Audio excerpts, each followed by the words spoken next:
আজি এক ঐতিহাসিক দিন, কাৰণ আজি দ্বিতীয়বাৰেৰ কাৰণে সাংসদীয় আজি সভাপতি শ্ৰী নৰেন্দ্ৰ মোদীজি ডাঙৰিয়া আজি পুনৰ নির্বাচিত হয়েছে লিডার হিসাবে, আর তেখেতে পুনর্বার দ্বিতীয়বারের কারণে এটা ঐতিহাসিক হিসাবে পণ্ডিত নেহরুর পিছতে আজি মোদীজিয়ে দ্বিতীয়বারের কারণে আজি কার্যকাল প্রধানমন্ত্রী হিসাবে লব গৈ আছে।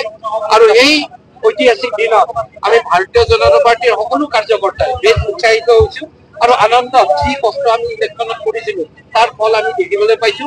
আর এই কারণে তৃতীয়বারের কারণে প্রধানমন্ত্রী হবলৈ যি গৈ আছে, আমি আগৰ পৰাই কৈ আছিলো যে তৃতীয়বাৰেৰ কাৰণে প্ৰধানমন্ত্ৰী মোদীজি প্ৰধানমন্ত্ৰী হবলৈ গৈ আছে। আৰ তাৰ এই শুভক্ষণত আমি সকলোৱে মিলি ইয়াতে ফূৰ্তি কৰাৰ কাৰণে অলপ যোগাৰ কৰিছে আৰু সকলোৱে সফূৰ্তিভাৱে ইয়াতে আহি পাইছে।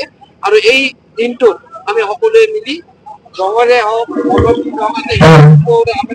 এই ৰঙেৰে হওক আমি চান মিঠাইৰে সকলোৰে আনন্দ কৰিছো।